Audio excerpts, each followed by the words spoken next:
going to just create good jobs for our people, because we have people who are taking their children to school through this sector. So I want to really thank those who have brought the petition, and to say I know most of them are in Dagoretti North, and I will support them also, but I want us to support and have a better way of doing this work together. Thank you, Mr. Speaker. Last, Cherorot.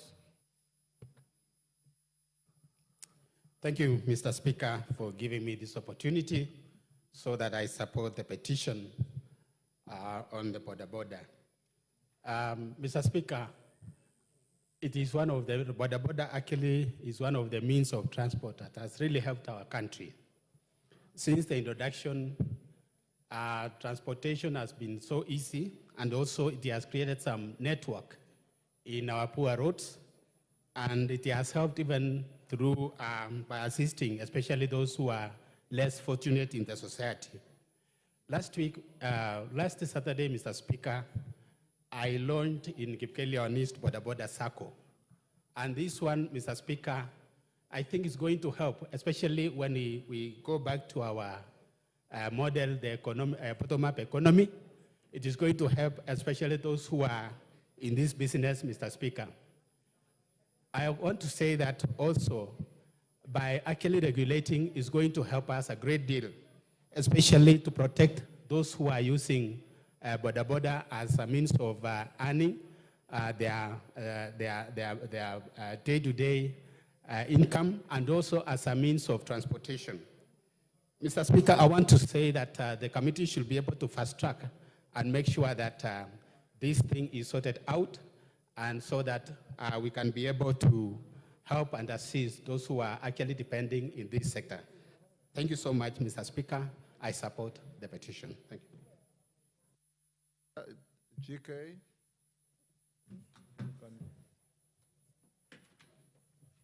Thank you, Honorable Speaker.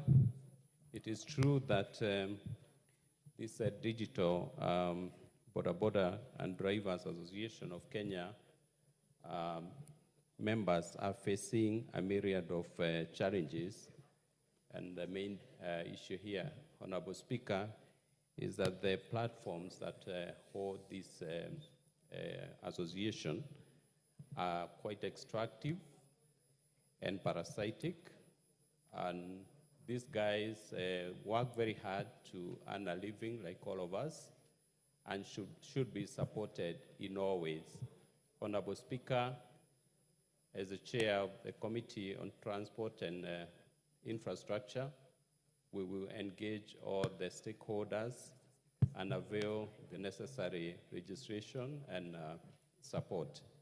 Honorable Speaker, we will meet this association and other concerned stakeholders and see how we can better this sector.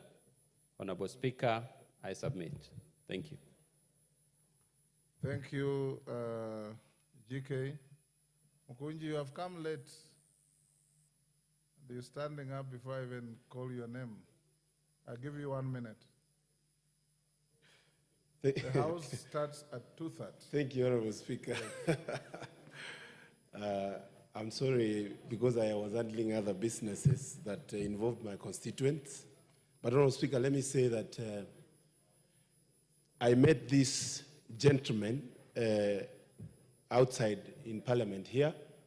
And Honorable Speaker, one of the things I recognized is how disciplined they were while they were bringing their petition in this assembly. And considering our experience with Maandamano, Honorable Speaker, I really commend the young people who are over 1,000 outside here bringing a petition led by their chairman. And Honorable Speaker, they have raised very pertinent issues, among them the issue of how we are treating our digital labor, which, Honorable Speaker, is something that this National Assembly must deal critically to ensure that digital labor is entrenched in our labor laws and they can be able to rely and go to court when they are suppressed. Honorable Speaker, the young gentlemen who I met here have suffered a lot, even from our county governments, because, Honorable Speaker, they are not recognized as border riders who have spots in this county, Honorable Speaker. There is a need for even county governments to actually ensure that they're able to transact their businesses, ensure that they are not harassed when they come to the city center, and they are able to move freely, Honorable Speaker. Honorable Speaker. 1 minute must be over, clerk. I gave you 1 minute. Let me just add a point, Honorable Speaker, okay. Then I sit down. I would like to call the committee to really check on the fairness of their pay, on how they are able to bring their issues in terms of dispute resolution, because currently the dispute resolution is one-sided, Honorable Speaker, when it comes to solving their problems. The pricing mechanism of what they do is not well defined. So they are actually harassed when they bring issues.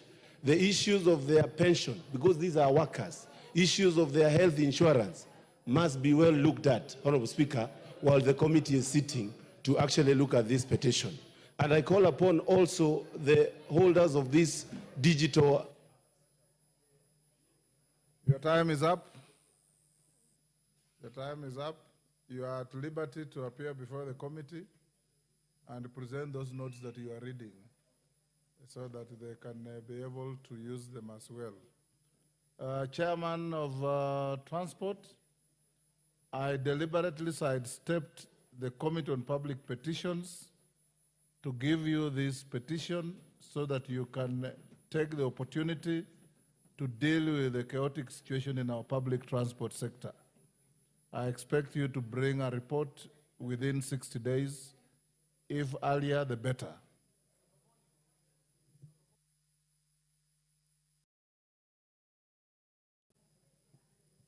Order number 5, papers. Majority Leader. Thank you very much, Honorable Speaker. Honorable Speaker, I beg to lay the following papers on the table of the House today, Wednesday, September 18th, 2024, in the afternoon sitting. 1, end of term report for financial year 2018-2019, 2019-2020, 2020-2021, 2021-2022, 2022-2023, 2023-2024 from the Salaries and Remunerations Commission. 2, the Ethics and Anti-Corruption Commission's second quarterly report for the year 2024, covering the period from 1st April 2024 to 30th June 2024 from the Office of the Auditor General. 3rd, the 54th Monetary Policy Statement from the National Treasury and Economic Planning. And 4, financial statements for the Pest Control Products Board, PCPB, for the year ended 30th June 2023 from the Ministry of Agriculture and Livestock Development. I thank you, Honorable Speaker. I beg to lay. Vice Chairperson, Departmental Committee on Labor.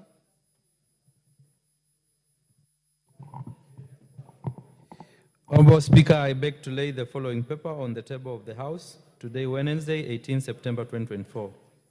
Report of the Departmental Committee on Labor on its consideration of the Senate's amendment to the Public Service in Quote Value and Principles Amendment Bill, National Assembly Bill number 46 of 2022.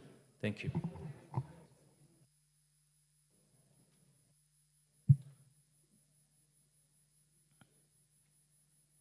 You finished?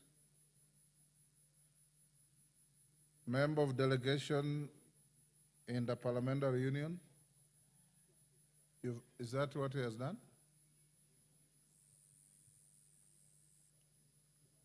Next order. KJ.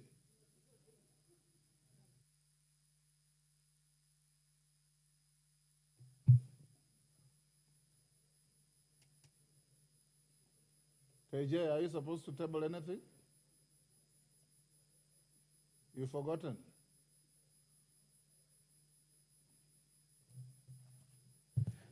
Honorable Speaker, I thank you for your indulgence and the prompting. I do appreciate that.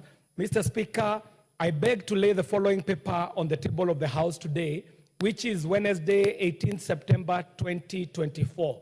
And what I'm seeking to lay, Mr. Speaker, is a report of the 148th Assembly of the Interparliamentary Union and the related meetings held in Geneva, Switzerland from 23rd to 27th of March 2024. Mr. Speaker, for information, the Interparliamentary Union is a parliament that brings together 186 parliaments.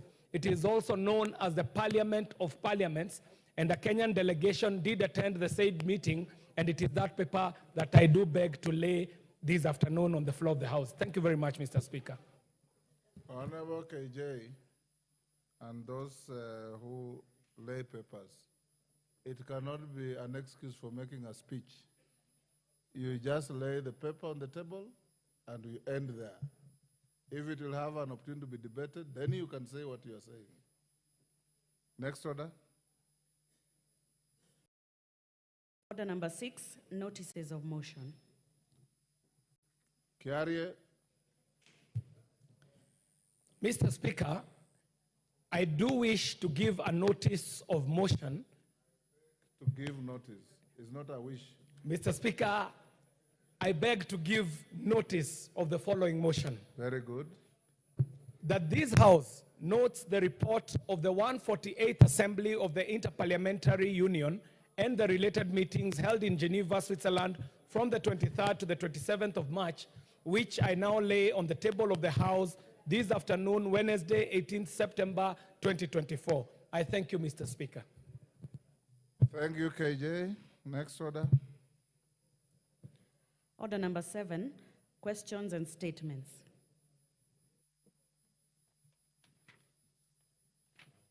Honorable Geoffrey Ruku.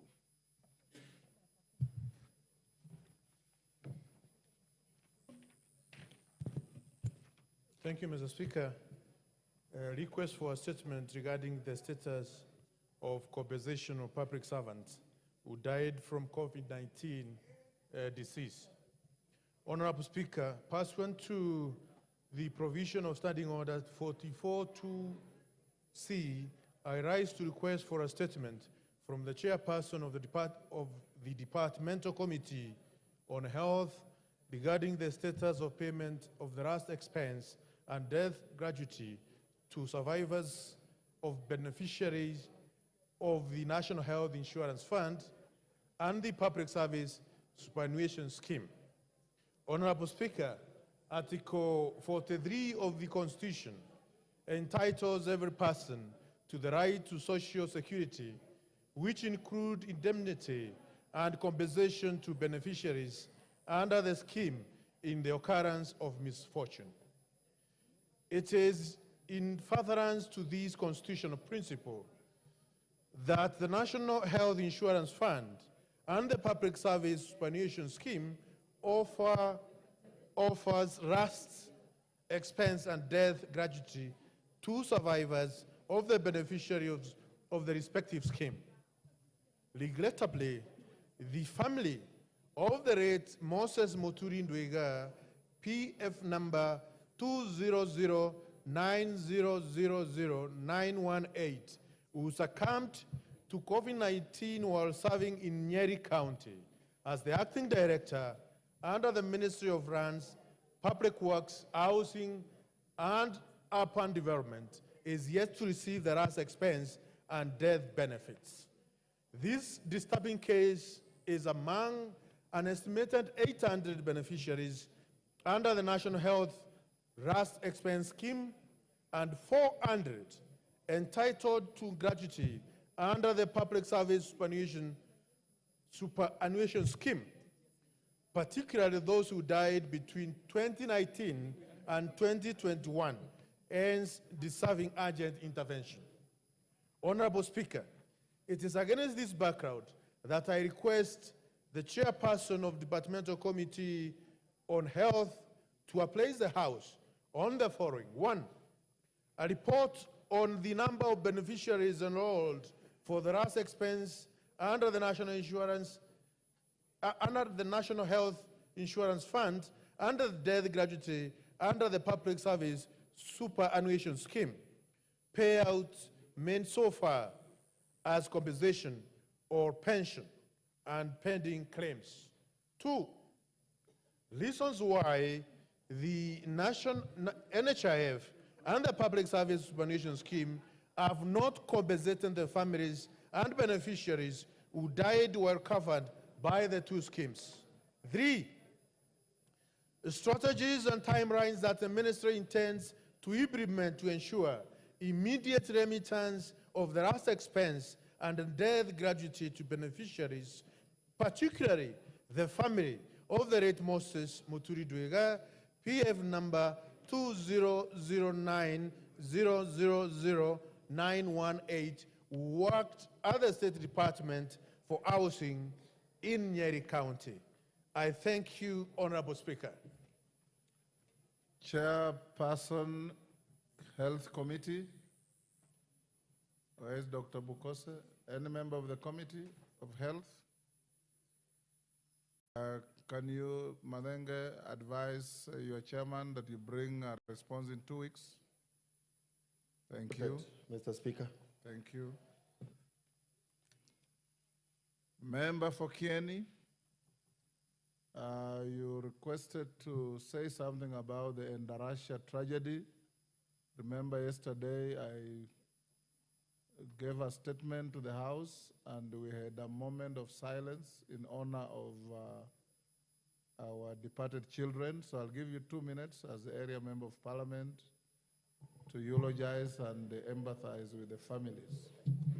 Thank you so much, Mr. Speaker, for the opportunity. Coming late after others and the whole parliament gave a moment of silence. But I want to say that it was a very tragic moment for us in Kieni, where we lost 21 students, 19 in the fire inferno, 2 in hospital, and still 3 are hospitalized in various hospitals in this country. Mr. Speaker, when we say this, we want to appreciate and thank those people who came on time to give their condolences, to give us their best wishes for the departed ones, inclusive the one and the only one, the head of state of this country, His Excellency, the Deputy President, the Speaker, inclusive the Speaker, and there's so many CSs and PSs who came on time to give their condolences. In this time, I want to also appreciate that the government presence in the whole of this tragedy was really notable. They came on time, and we all thank the many other people who gave their condolences in the country and beyond and other countries of the world. Mr. Speaker, I cannot only talk about the 21 who died in Kieni, forgetting the 6 who lost their lives in Kibwezi. And we say this is a very bad moment for this country, where we have lost more than 30 students in various places in accident, both fire and load accidents. And on this one, Mr. Speaker, I want to thank you for the opportunity and also to tell the community in Endarasha, and particularly the director of Hillside Academy, who have always been giving us the best in education. It was the home of 824 students, and it has always performed very well in our local and national examinations. And for this one, we are calling upon the government to give any possible assistance, because a school that is housing that population of students is one that needs to be helped to raise up, and more so because we have students also who are going to sit for the KIPSEA examinations. Thank you, Mr. Speaker, sir. Thank you, Honorable Cheney, and we gave our collective condolences yesterday. Honorable members, allow me to acknowledge the following institutions in the public gallery: Our Lady of Lourdes Girls High School, Kieni, Nyeri; Ikatini Secondary School from Masinga, Machakos; Kagonge Boys High School from Runyenjes, Embu; Inoro Girls Secondary School from Laikipia East, Laikipia; Chebwai SDS School from Malava, Kakamega; I have been requested by Honorable Mwalio from Masinga to acknowledge. You can acknowledge your school and all other schools on behalf of the House. Thank you, Mr. Speaker. I want to take this opportunity to welcome all the students and the teachers who have been able to visit Parliament and watch and learn the proceedings of this House. I want to tell you that you are most welcome.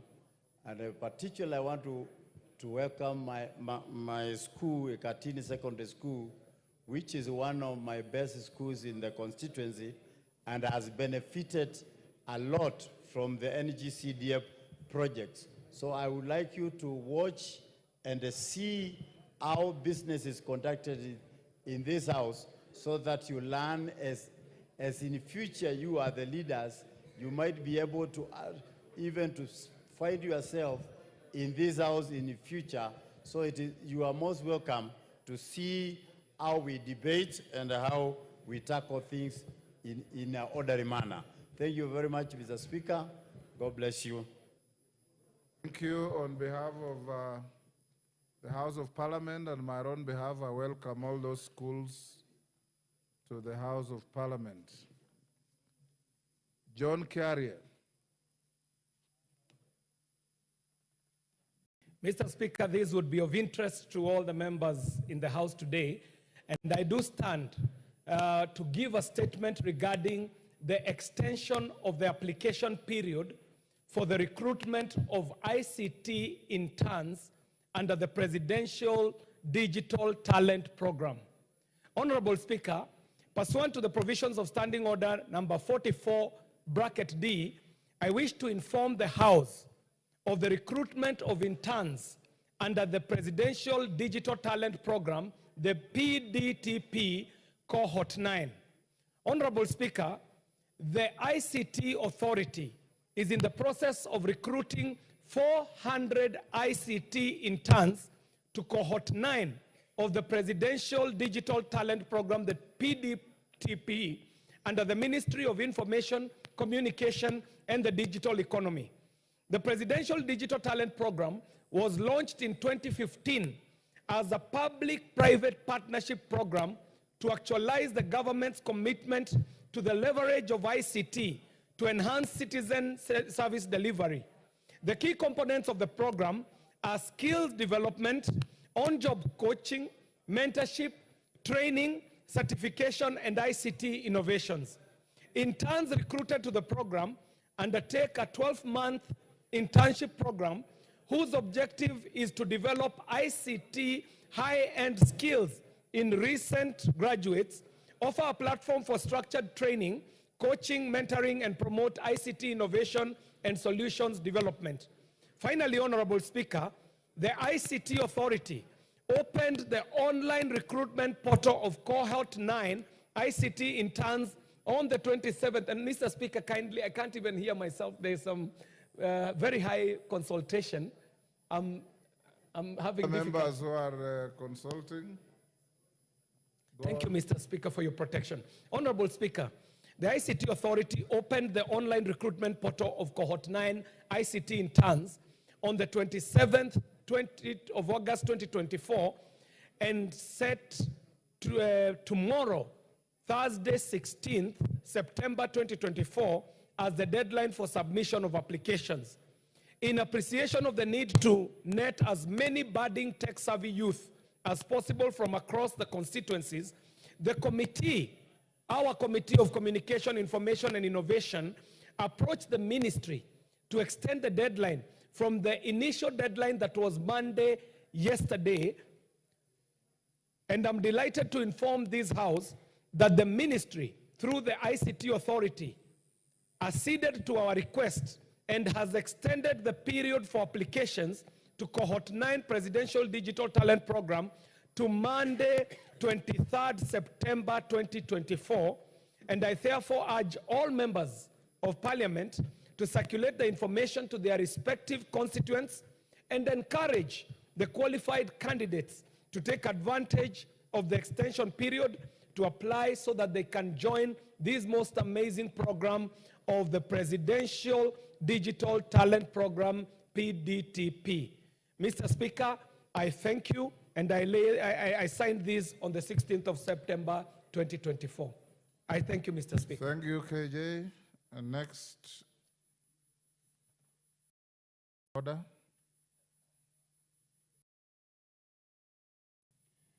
Order number 8, special motion, consideration of a nominee for appointment as the Inspector General of the National Police Service. Resumption of debate. Honorable members, I'll give you direction as follows on this motion. I watched and listened to the morning debate. There was not a single dissenting voice. I want to allocate this motion 30 minutes before we call in the Minister for Education. Those I'll give an opportunity to speak will be allocated 2 minutes, and after 25 minutes, I'll call the mover to reply, then we put the question. Is that okay with the House? Right. Kiunjuri?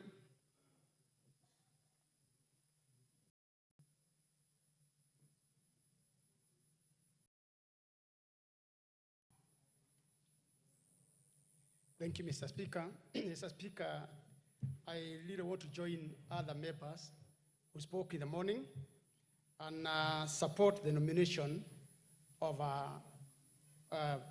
the Inspector General nominee, Douglas Kalanja, whom all of us have described as a man of integrity. The speakers who spoke before me gave the history of this man as one who have risen through the ranks. I want to give my own testimony because I've interacted with him on several occasions, and especially when the insecurity was at its rise in Laikipia County. I also have known him for the last 15 years. I want to testify that he's a man who is gracious enough to even allow a conversation, give advice as an elderly citizen of the Republic of Kenya.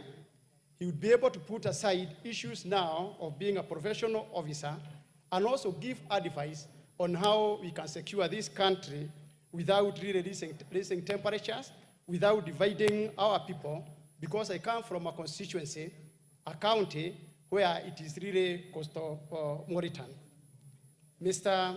Speaker, on the issue of the nominee that we are discussing today, he's known not to be antagonistic. He's not antagonistic, Mr. Speaker.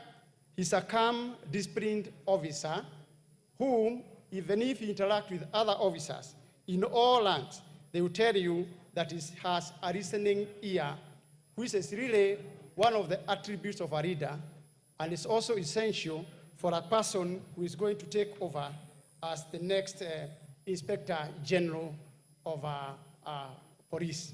Mr. Speaker, I would like to encourage other members that for the first time, we have seen all of us coming up unanimously, the same way we came up, discussed the professionalism of the Attorney General, where we are agreeing that it's not where you come from, but being a Kenyan and merit is supposed to be the first thing that we consider. I support, Mr. Speaker. Mburi?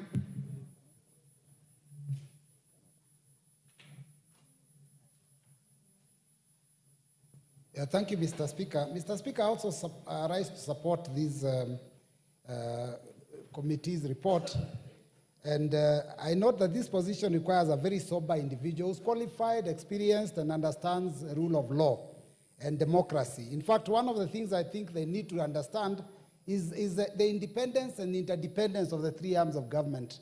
The legislature, which makes the laws, the judiciary, which interprets the law, and then the executive, which enforces the laws through the police. Mr. Speaker, as this new Inspector General takes up office, I want to advise that he make sure that he respects the rule of law, respect the judiciary, make sure that if there are any court summons, you respect them. Because if in that office you don't respect the courts, then Kenyans may also start disrespecting the courts. And when that happens, that becomes anarchy. The second issue, Mr. Speaker, is that the new Inspector General must also respect other arms of government. For example, Parliament. We have seen in the past where Inspector Generals arbitrarily withdraw security of members of Parliament. We've seen recently one withdrew the security of a judicial officer, not understanding that the nature of the job that we do requires for us to have that security because it is also sensitive. And finally, make sure that this thing of gangland abductions and killings of Kenyans stops once and for all, because this has been a story we have sung, a song we have sung for a long time. We have had Inspector Generals come and go, and we still continue killing our Kenyans. As we are talking now here, there are still Kenyans that are missing, Mr. Speaker. It is important that when he takes up office, he gets to the bottom of what is happening to those Kenyans that are lost since that time when our youth came out to demonstrate and ask for better governance. Thank you, Mr. Speaker. Bure Aburi. Asante Bwana Spika kwa kunipa nafasi hii. Yangu ni kusupport komiti ambaye iliyotekeleza haya mambo kwa sababu Mr. Kanja ni mtu tunamuelewa sisi wa Kenya. Mr. Kanja ukiangalia wakati alikuwa kwa GSU, yeye mwenyewe ndiye alikuwa anazuia upande wa Meru, Tigania West, Igembe Central, Igembe North wakati wa vita ya ng'ombe. Na yeye ni mtu ambaye ukimpigia simu wakati wowote hata kama na namba yako hanaichukua. Langu ni moja pekee yake, ni kusema kwamba katika kitengo wa polisi watu wengi wanahangaika. Ukiingia wasaizi kwa nyumba ya polisi wawili wanasia nyumba moja na ni room moja na wako na familia. Na hiyo eti ya kwamba Kanja tukimweka akiweka ndani wasaizi akiingia pale Kanja ataweza kuinua polisi. Ingine ni hii. Kule kwetu nyumbani ama kwa hawa nyumba unaona hapa hivi. Nyumbani kule kuna muzaa ya kutosha na pombe ya kutosha. Pale polisi wale walioko pale wazaizi wakisika pombe hawapeleki polisi, hawapeleki kotini. Ile inabaki pale police station, wale ambaye amesikwa eti ya kwamba yeye mwenyewe apeleke mahali popote. Ndipo tutasema kwamba Kanja akipata hii ya kwamba atatimisha ile wajibu. Ingine hii. Kanja tutasema kwamba sio mtu wa Mount Kenya. Kanja ni Mkenya. Kanja ni Mjaluo, Kanja ni Mluya, Kanja ni Mkamba, Kanja ni Mmeru. Ya kwamba sio kusema kwamba tukimpa Kanja atakuwa akisema mambo mlima. Hakuna mambo mlima kwa Kanja. Kanja atakuwa ni Mkenya mzalendo ambaye anapenda kila mtu. Asante Bwana Spika kwa kunipa nafasi hii. Madenge. Thank you, Mr. Speaker. I rise to add my voice to the support of Douglas Kaja's appointment as the Inspector General of Police. Douglas Kaja comes as a very, very experienced Kenyan in this position. Mr. Speaker, I want to add my voice to the expectations that Kenyans have on the nominee for the position of Inspector General. The number one, President William Ruto, in his wisdom, gave the Inspector General of Police functional autonomy and also financial autonomy. We expect that the welfare of our policemen will be at the forefront of Mr. Kaja's initiatives in reforming the police into a police service. Mr. Speaker, more importantly, is that this House has played its role in ensuring that it is the House that has the final say on the appointment of the nominee, Mr. Speaker.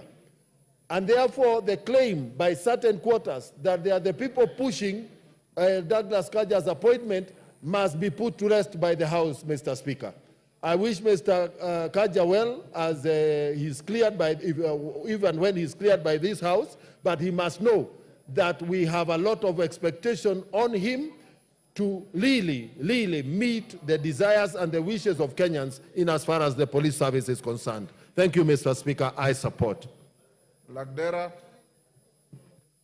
Member for Lagdera, Abdikadir. Okay, thank you, Mr. Speaker, for giving the opportunity. I rise to support the nomination of Mr. Kanja to the IG, to be the IG of National Police Service. Mr. Speaker, I have interacted with Mr. Kanja several times on security issues in the constituency, and he has been very responsive. This is a gentleman who will call at 10 p.m. and he will pick your call and he will listen to you, and will help you in case of any problems. And if you want to know him, you will look at his wealth declarations. He's a modest man, somebody who has gone through the ranks from police constable to IG, and now what he is declaring, just modest. For any other person, for another Kenyan, I think that person will have been a billionaire now. He declared for 6 million as his wealth. That itself tells you Mr. Kanja is a man of integrity. Therefore, I think the nomination of Mr. Kanja is very important, because for now, I think we'll have somebody with integrity, with experience, with somebody who has gone through ranks of police to at the top, and somebody who understands the challenges of each and every cadre of the police service. Thank you, Mr. Speaker. I support. Naisula. Speaker, I also do rise to support the appointment of the nominee, Mr. Kanja, for the position of the Inspector General of Police. And I speak as someone who has worked closely with him when he was in charge of GSU, Mr. Speaker, and he's the one who introduced the National Police Reservists in the North Rift, Mr. Speaker.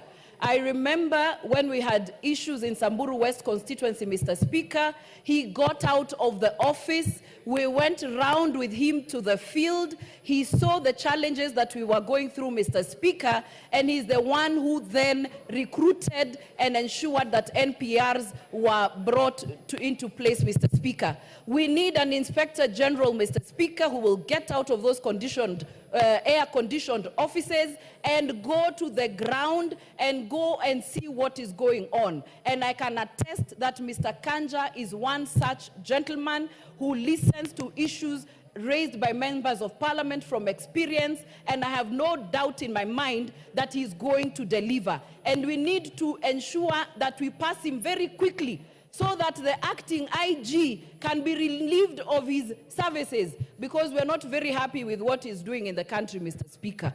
I support. Member for Tetu.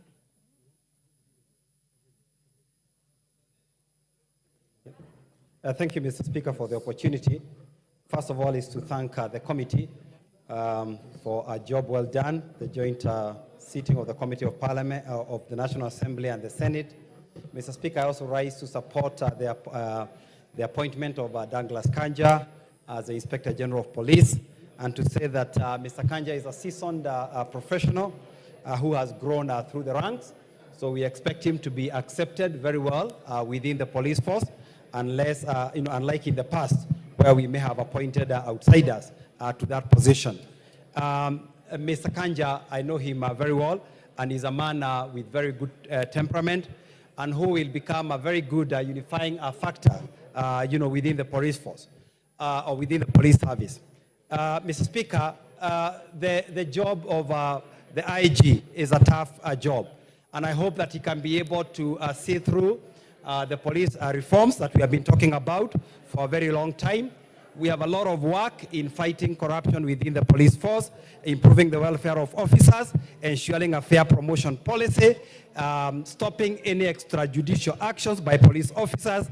It's a tough job, Mr. Speaker, and we wish him well, and he has our full support if approved by this House. Thank you. Karole Omondi, are you keyed in for this? If you spoke in the morning, then get yourself off the radar. Yes, get yourself off the radar. Honorable Sane.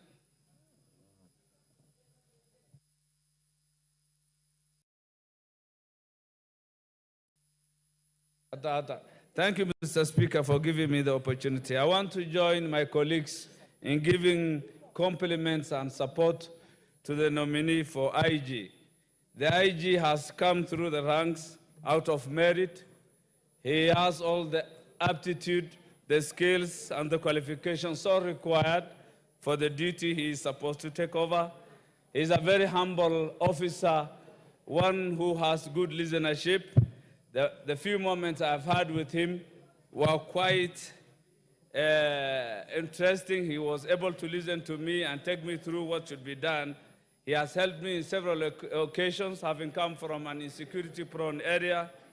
The IG is one person who has outstandingly performed in the last days of the Gen Z demonstrations. So I would, in a nutshell, accept in the approval of the IG, Mr. Douglas, for this job. I'm sure he will be one of the best IGs to hold that office. I so support. Thank you. Hillary.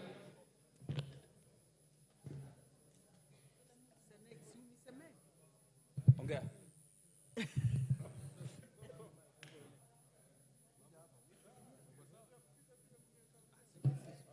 Thank you, Mr. Speaker. I join all the members who have spoken before me to support the report, the joint report of the Senate and the National Assembly under the able leadership of our chair, the Honorable Gabriel Tongoyo. Mr. Speaker, a lot has been said about Mr. Douglas Kanja, and everything that has been attested by members is true.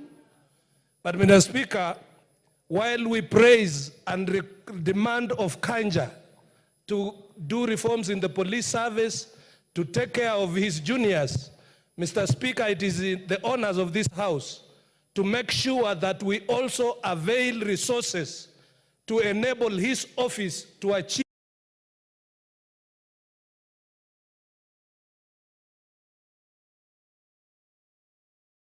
a budget of over 115 billion, and 85% of that budget going to personnel and emoluments, Mr. Speaker, and leaving 15% only for operations. The police will not achieve any meaningful thing, Mr. Speaker. And I'm calling on this House, when the new IG brings requests to improve performance in the National Police Service, let us generously add resources to him so that as we demand services, we also facilitate services by allocating resources, Mr. Speaker. I support. Martin Owino. Thank you, Mr. Speaker. I also rise to support the committee led by Togoyo. Mr. Speaker, it appears the gentleman is a man of integrity, according to the report and the eyes of the committee, and we support that.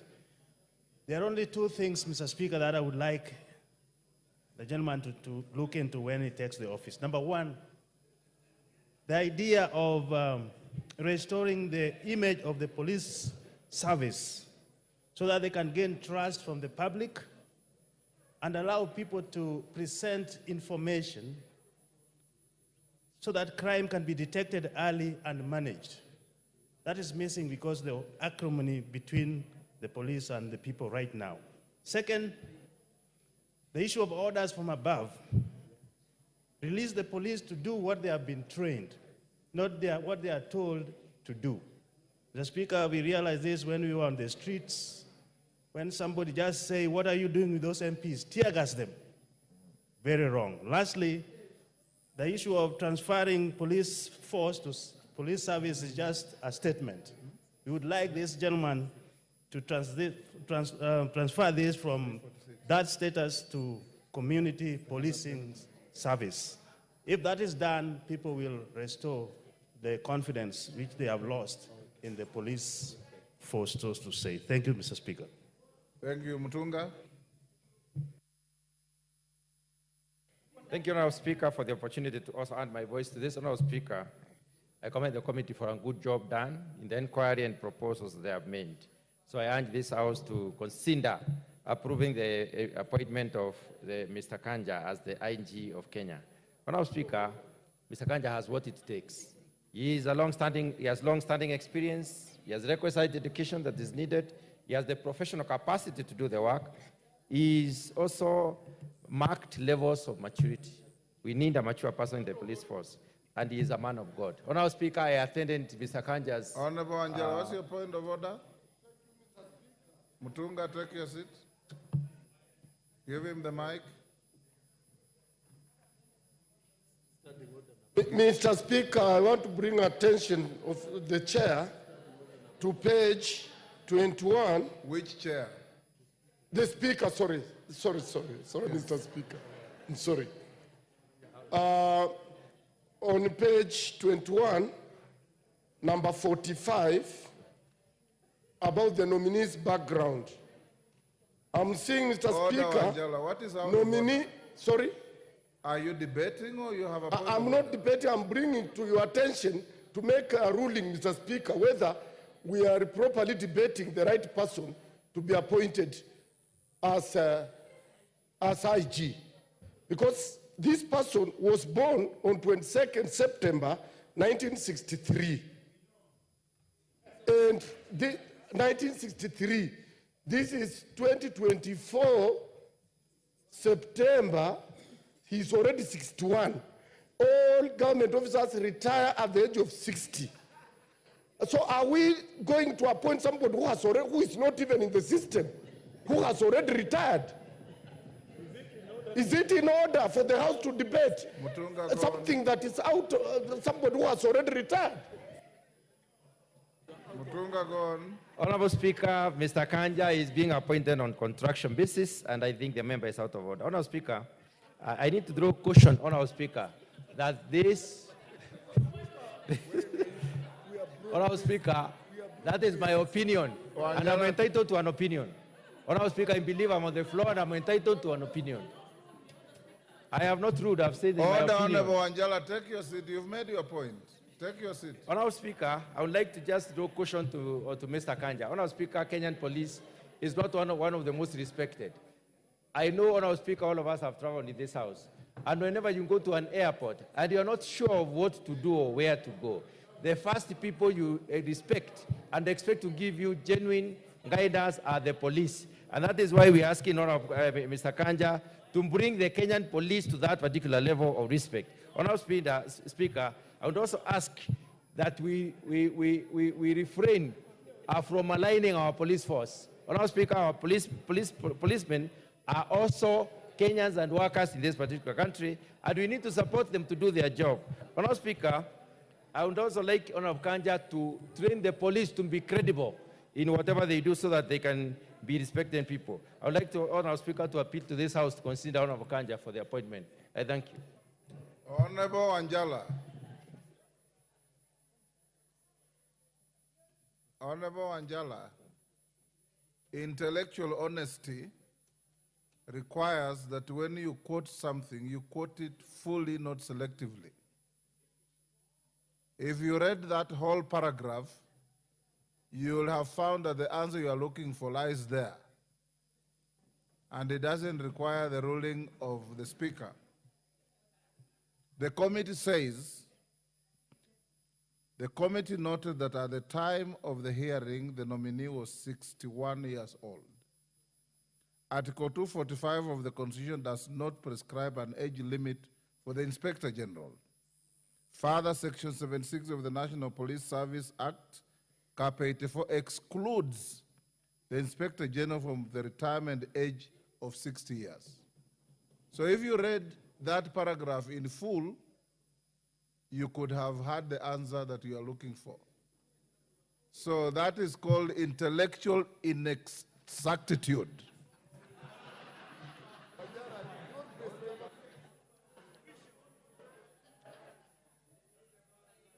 I'll give to McClap.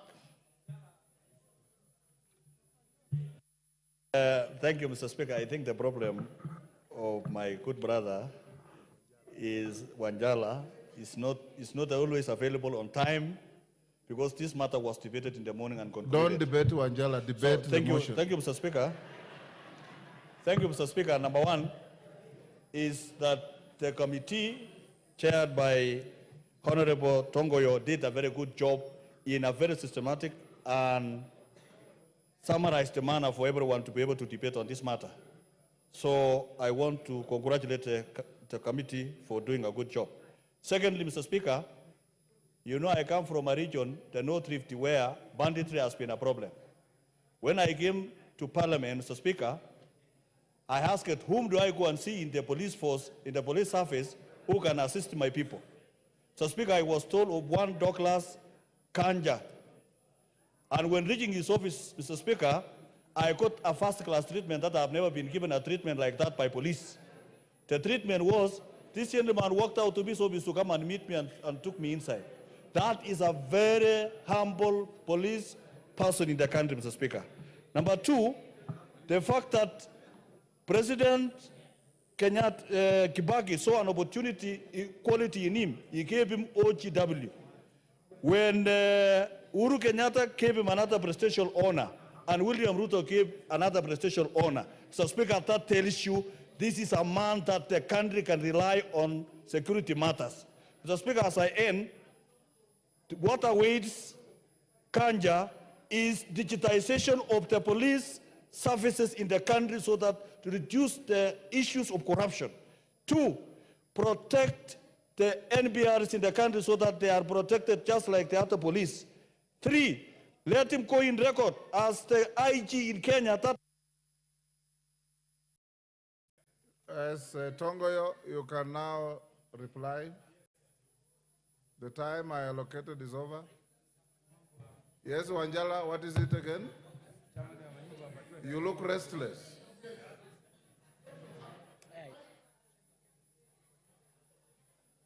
Please, Mike.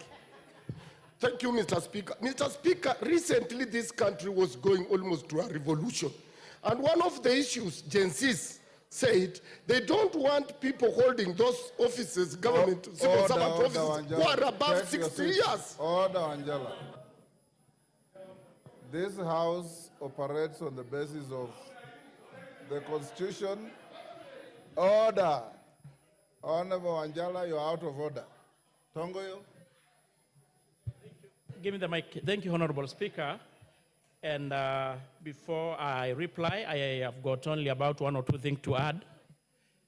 Honorable Speaker, I want to take this opportunity to really sincerely thank all members of this House from both sides of the House for debating this motion with objectivity and for the overwhelming support that actually they have given to this motion. Honorable Speaker, it is important to note that from almost 30 plus members of this House who have contributed to this motion, all of them, they have given their own personal testimonies of the person, Mr. Kanja, of a person who is always ready to listen, a person who is a team player, a person, of course, who is committed to the service, and with no doubt, Mr. Douglas Kanja is a man that we can trust to bring the needed reform in the police service.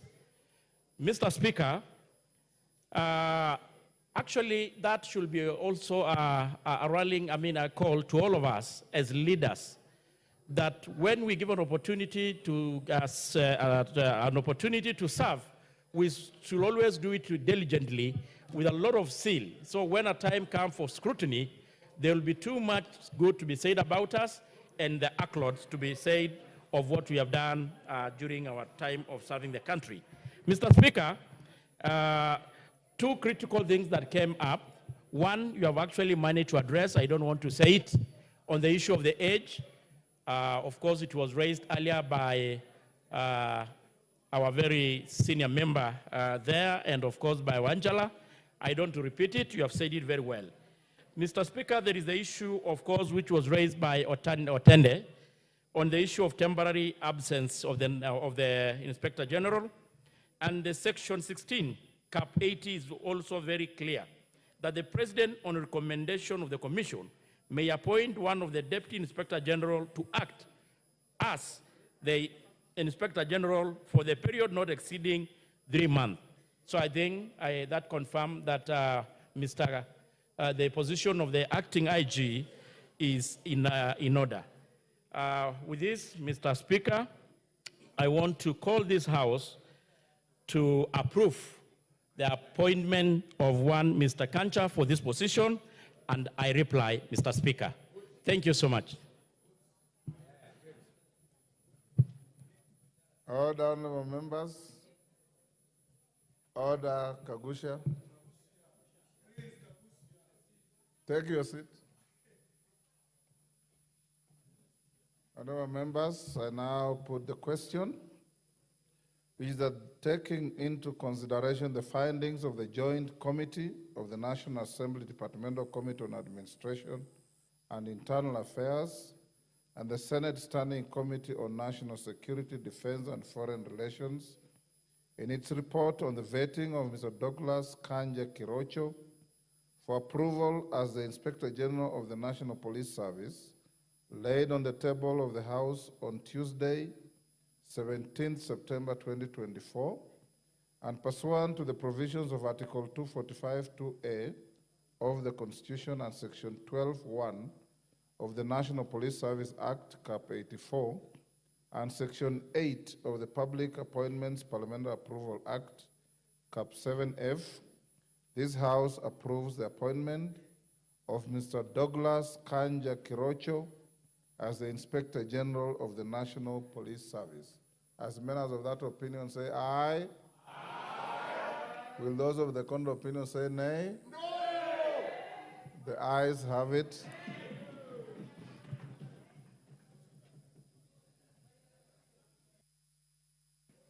Honorable members, we'll go back to order number 7,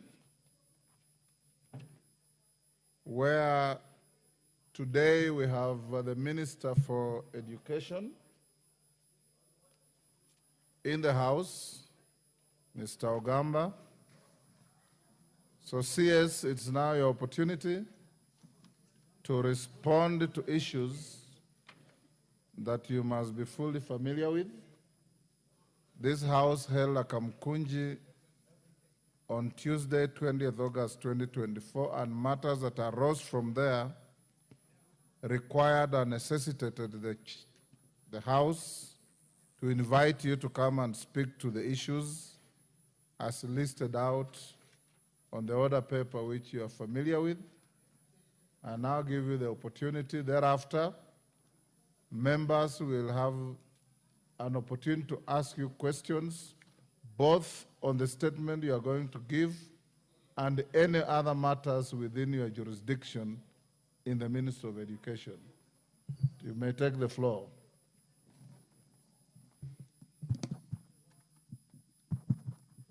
Thank you, Mr. Speaker. Thank you, honorable members. Mr. Speaker, may I take this opportunity before I start to introduce the team that I'm accompanied with for purposes of record.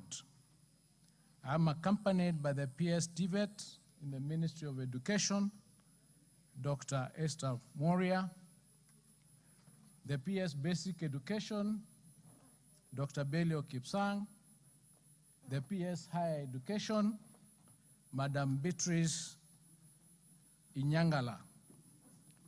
I'm also accompanied by Professor Daniel Mugendi, the chair of all VCs, the vice chancellors of the universities in Kenya, public universities, and the CEO of the University Fund, Geoffrey Monari, together with my technical advisor, Joshua Wabwire. Mr. Speaker, may I take this opportunity to first and foremost thank you for giving me the opportunity to speak in this August House, specifically about the student-centered funding model, which is new in this country, and any other issues that relate to that model and in the education sector. Mr. Speaker, I also thank you for the Kamkunji you hosted on the 20th of August 2024, together with other honorable members that arose out of the concerns surrounding the new funding model. Mr. Speaker, we benefited from you and from the members' concerns and perspectives, and we have since taken action towards the proper rolling out of the model in a seamless and sensitive to the stakeholders' concerns. I thank you, Mr. Speaker, for favoring us with a copy of the answered, which indicated or stipulated the issues that were of concern. Mr. Speaker, I wish to indicate that a day after the Kamkunji on the 21st of August 2024, we did implement your directive and requested all the vice chancellors in the country, in the public universities, to admit all the university students who had applied and admitted to those universities without paying their household contribution, as we sorted out the issues that were surrounding the funding model. Mr. Speaker, a total of 124,364 students out of the 538 students that were placed have since reported to their respective universities.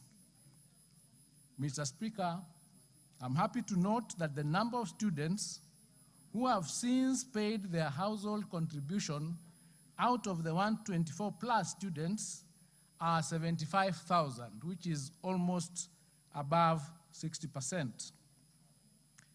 Mr. Speaker, the first question that we need to address, or we are requested to respond to, relates to us expounding on the application of the funding model for public universities and TVETs, including the criteria for ensuring that the analysis and categorization of beneficiaries into the 5 bands does not disadvantage the very needy students that it is supposed to support. Mr. Speaker, and as honorable members are aware, the student-centered funding model was launched by His Excellency, the President, in May 2023.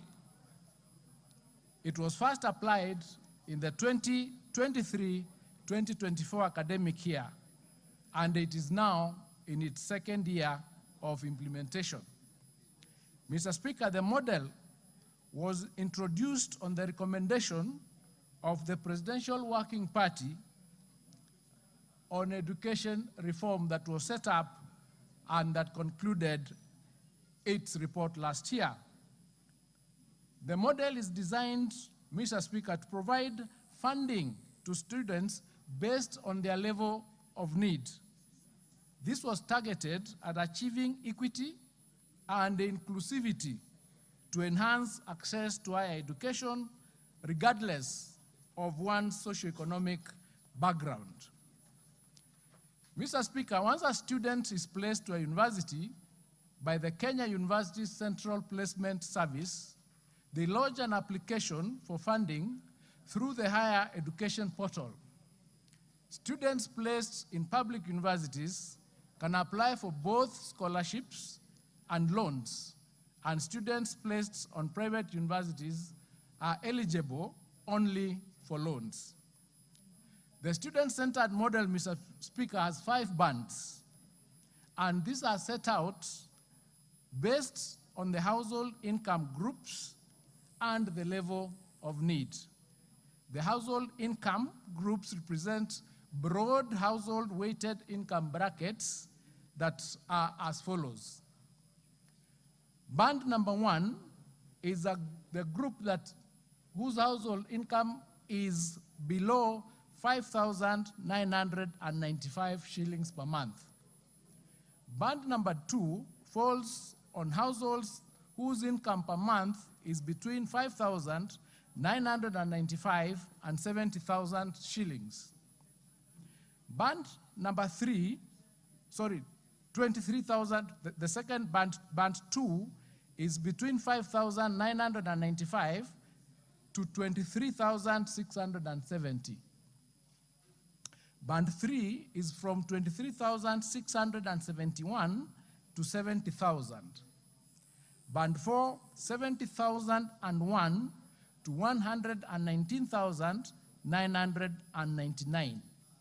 And band 5 are households whose income is above 120,000.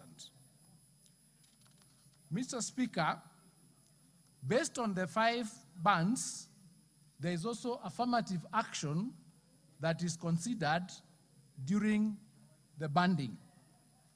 Now, under table number 1 that I have here and to which I forwarded a letter to you, scholarship, university bands on table number 1, band 1, the amount of scholarship is 70%, the loan is 25%, and the household contribution is 5%. So I'll just, so that I save time, I'll just read the household contribution for band number 1, 2, 3, 4, and 5. Band number 1 contributes 5%, band number 2 contributes 10%, band number 3 contributes 20%, band number 4 contributes 30%, and band number 5 contributes 40%. The rest is contributed by the government. On the scholarships, band number 1 gets 70%, band number 2 gets 60% for TVETs, band number 3 gets 50%, band number 4 gets 40%, and band number 5 gets 50%. To determine, Mr. Speaker, the student's level of need, in order to give the categorization, there was use of a product called the means testing instrument. Now, the means testing instrument was designed to utilize data provided by students to determine their level of need. The data was then validated through other government agencies and systems. The application system is integrated in other government databases that include the Universities and College Central Placement Service, the Integrated Population Registration System, the National Education Management Information System, NEMIS, the Kenya National Bureau of Statistics, the Higher Education Loans Board, the Registrar of Births and Deaths, the National Social Protection Scheme, National Council of Persons with Disabilities, and the Kenya Revenue Authority. This integration helped to validate the information provided by various students in order to ensure that they are banded in the right band. This targeted approach, Mr. Speaker, Madam Speaker, ensures that students who face the most significant financial challenges receive the greatest support to complete their education. Madam Speaker, since the rollout of the student-centered funding model, there have been improvements carried out to ensure that it accurately determines the student's level of need and that no needy student is disadvantaged. The improvements have been formed by engagement with stakeholders, including honorable members of parliament through that Kamkunji. On account of these engagements, for example, Madam Speaker, the means testing instrument has been enhanced to capture broader socioeconomic factors and therefore improve the accuracy of the categorization. These extra additional socioeconomic factors include the number of children in primary and secondary school in a household. They also include the parents' highest educational level. It also includes the agricultural priority programs, and I'll come to explain that a little bit later. It includes areas where, for example, parents are known. So the categorization has been expanded in order to ensure that as we categorize the students into bands, the outcome places them as close as possible to their realities. These improvements, Mr. Speaker, have seen a change in categorization across the various bands, even as students also have been sensitized to provide more accurate information that are detailed.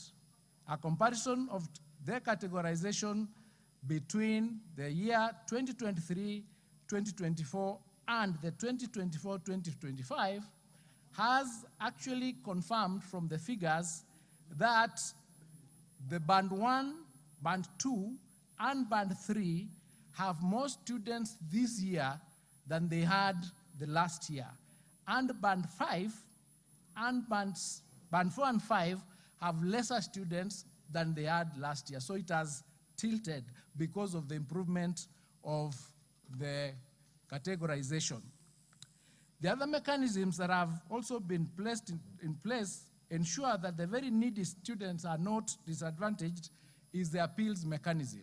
We came up with an appeals mechanism that allows students to get into the appeals portal, and if their circumstances have changed, they would put in the new information and they would then be recategorized.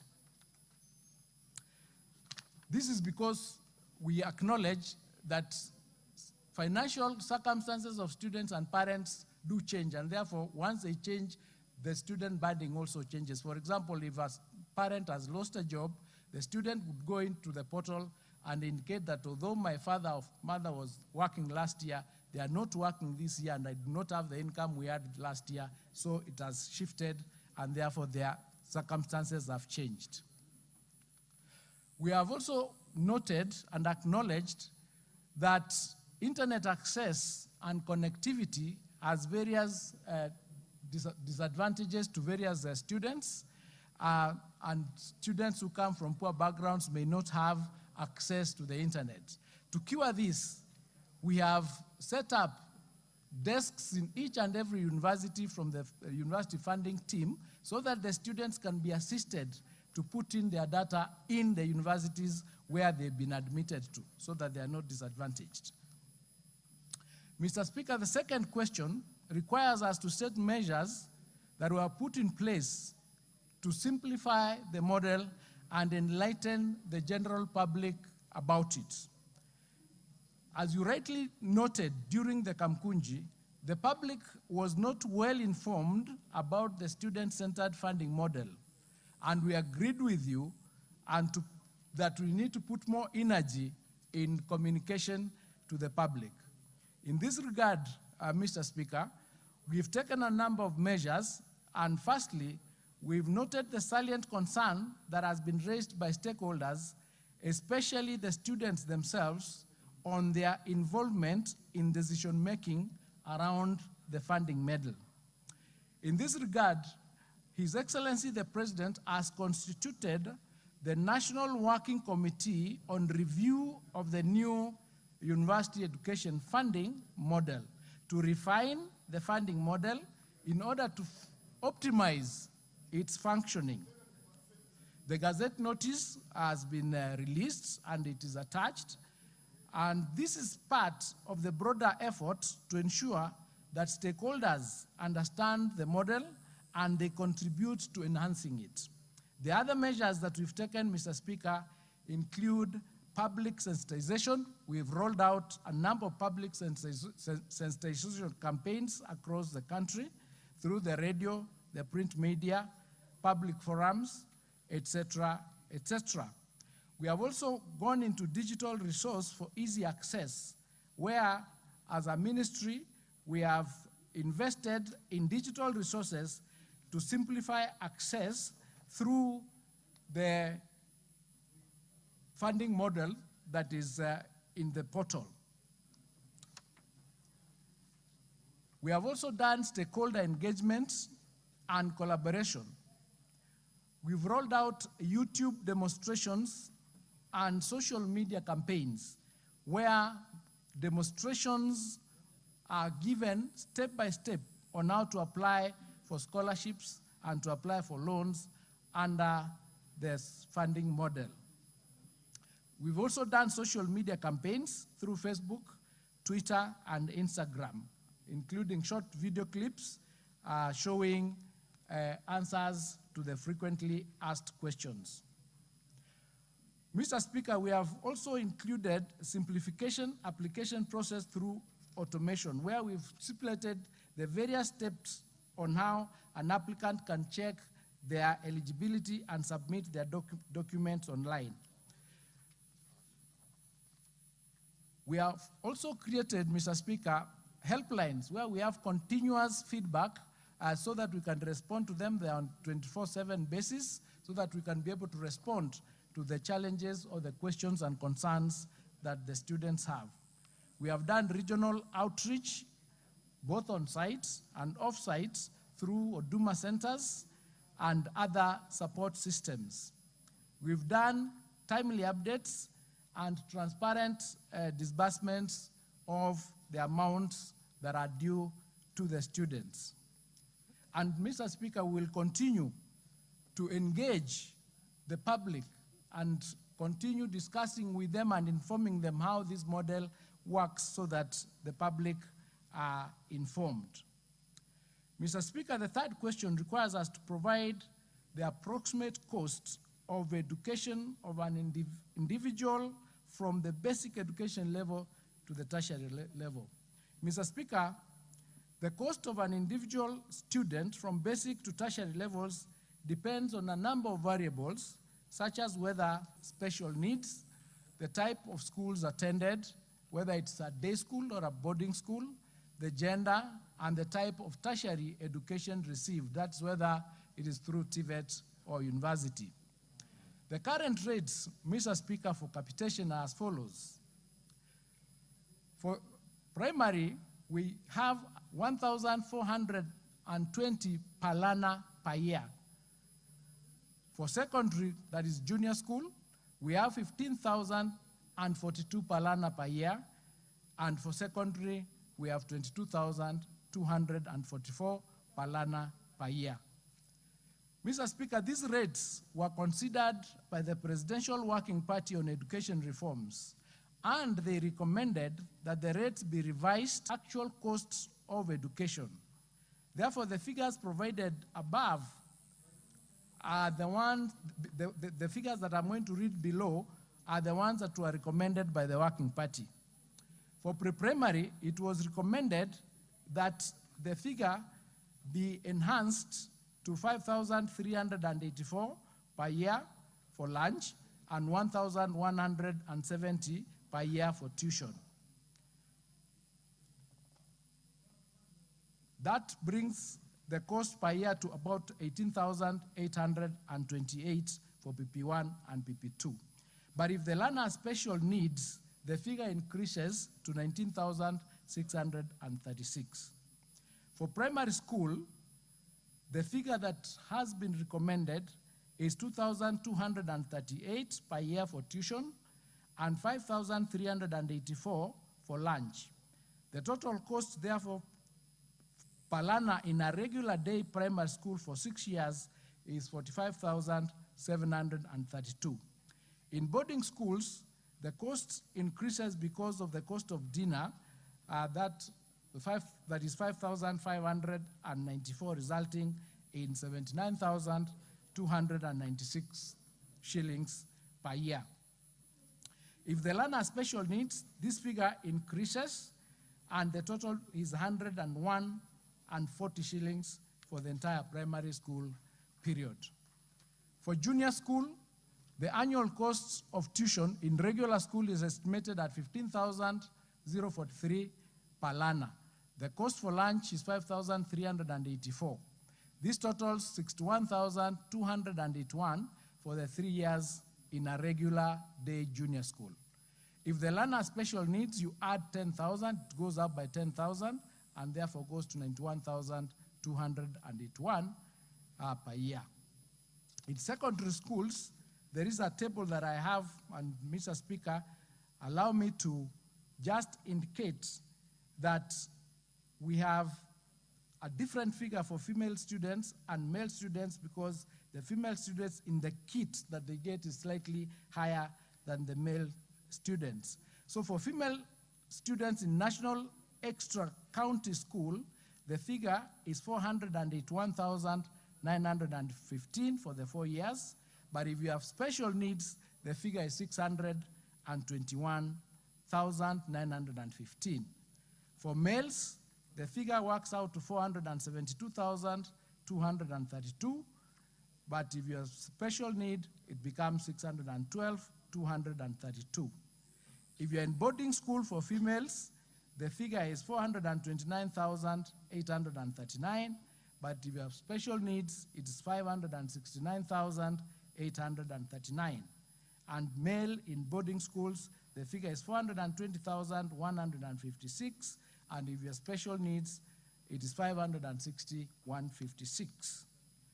At this point, Mr. Speaker, let me note that 70% of our students are in day schools, with boarding secondary schools accounting for only 30% of the student population. For learners with special needs, Mr. Speaker, the capitation is enhanced by 35,000 per learner per year, with a total capitation of 230,108 per learner over the 4 years. For learners in day secondary schools, the approximate cost per learner per year is 22,527 for tuition, 11,000 for lunch, and this totals to 134,108. The 11,000 for lunch in these schools, however, is a special arrangement between the schools and the parents, and it's not a capitation. For tertiary education, Mr. Speaker, the average cost of education and training in technical and vocational education and training institutions is 125,789 per annum, comprising tuition of 67,189 and assessment of 15,000, upkeep of 18,600, and administration costs of 25,000. In universities, the annual programs cost range from 122,400 for arts programs to 612,000 per year for programs in medicine. The average upkeep costs per year for students in the university is 60,000 per student. Mr. Speaker, the figures for secondary school that we have indicated are between the fees for day secondary schools, the lowest, that's the lowest figure, and national extra secondary schools have the highest figures. So, Mr. Speaker, the figures for universities and TVET are inclusive of upkeep and subsistence costs. The most expensive program is Bachelor of Medicine and Surgery, actually Bachelor of Medicine and Dental Surgery, which is 612,000. And the least expensive program is Bachelor of Arts at 122,400. Mr. Speaker, the fourth question requires us to state the amount that goes towards education bursaries and scholarships every year. I wish to clarify, Mr. Speaker, that the government is required to provide capitation to public basic education institutions every year at the approved rate of 1,420 per learner per year in primary schools, 15,042 per learner per year in junior school, and 22,244 per learner per year in secondary school. The total provision depends on the enrollment, and the requirements that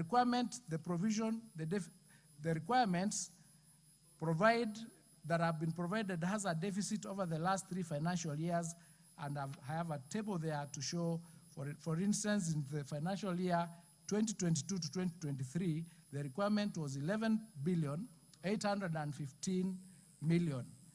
But what was budgeted was 11,889